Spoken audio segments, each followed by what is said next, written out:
I am going to work on my holiday art journal today. I have another page that I'm ready to do, but before I do that, I want to show you a page that I received in a swap. The December Daily Anything Goes Facebook group had a December Daily art journal page swap, or just journal page swap. And this is the one that my swap partner sent to me.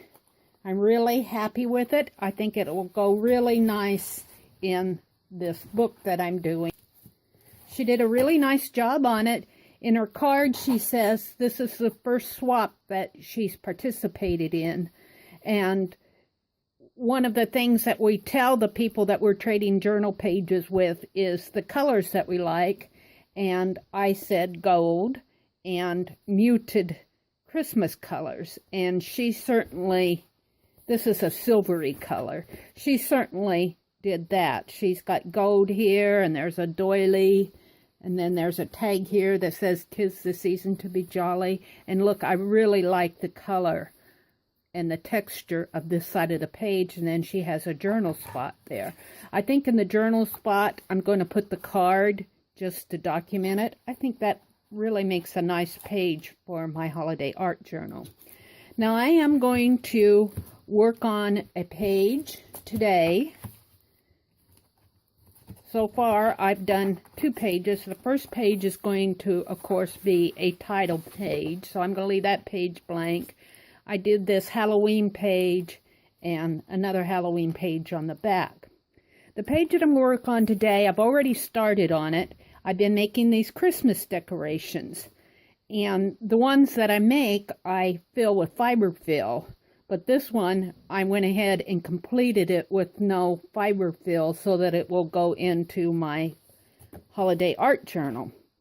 Then, and this was a job, believe me, I crocheted an edging around my page about a 1/2 inch, maybe 3/4 of an inch in.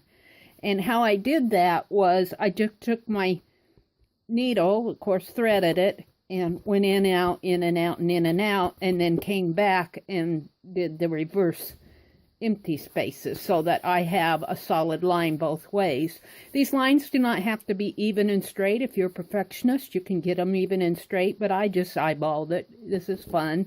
And by the time you do a crochet of a trim around there, it just makes it really pretty. Now here's the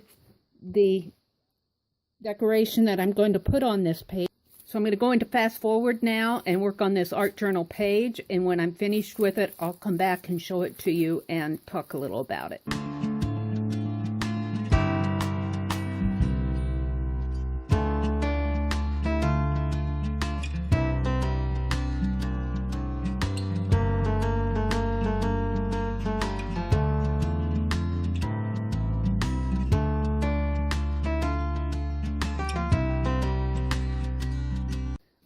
I used some of this gold speedball block printing ink around the border. Now I'm going to take a needle here. I'm going to do a blanket stitch around the edge. So what I've done is when I do that blanket stitch, I'm going to pull this edging up and stitch it to the border. So it will look like lace on that gold border. You can see where I poked holes all along just to make it easier for me to do the stitching. I think that I am also going to, before I do the stitching, put gold in the background over here. In fact, I'll do that in a fast forward process. Now I was going to use this blue tissue paper in here. I do like it. It's pretty. It's Christmassy. There's snowflakes. But I was looking around my stash and I found this fabric. But I like how that gold goes with the gold border. Isn't that pretty? I think that I'm going to leave my little stray threads here. I'm going to make little tassels, I believe, and I'll just let them hang out in on the page in my art journal. But look at that. Isn't that going to make a pretty page? Just like that. Won't that be pretty? Now, I was looking for journaling, and I could handwrite on here. But from that same magazine that I did my Halloween page from, where I got those pumpkins, I found this article. It's a 2011 Country Living magazine.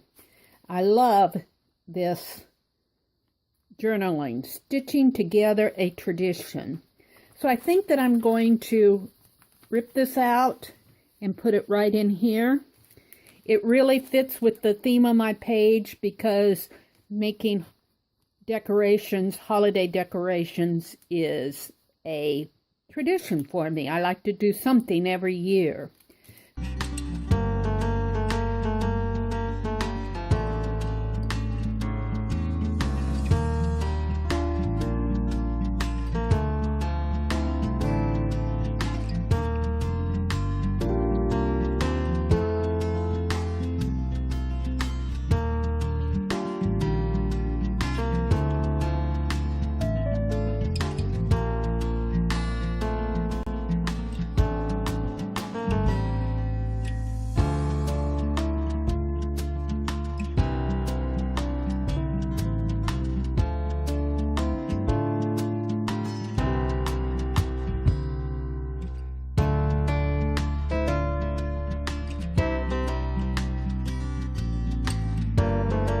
I am using Weld Bond glue. It will dry transparent.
I want to talk about this page.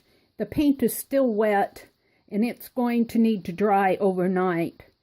So I can't really pick it up and talk about it until perhaps I do the next page. I want to tell you why I use craft paint in my fine line paint applicators. I do that because it's matte. It's not a glossy paint. And I love the thick texture that I get with it. What's in here is what was in there. I used to dilute my craft paint with airbrush medium. I don't do that anymore. I just prefer using it straight from the bottle. And in fact, I use so much of this black that I've started buying it in a larger bottle because I just go through it like crazy. And this is not expensive. This probably cost me 50 cents, 59 cents, and this costs $2.50. Not expensive paint. Unless you're doing something for commission or somebody else, or you're going to sell it, or you're doing gallery work, you don't need really expensive paint to do art. So I'm happy with this, and I'm happy with the results of it. I'm happy with the colors on this page. It says exactly what I want it to say, stitching together a tradition. To me, that says every year about this time, I start making Christmas ornaments. And that is what I'm documenting in my holiday art journal. I will see you on the next page.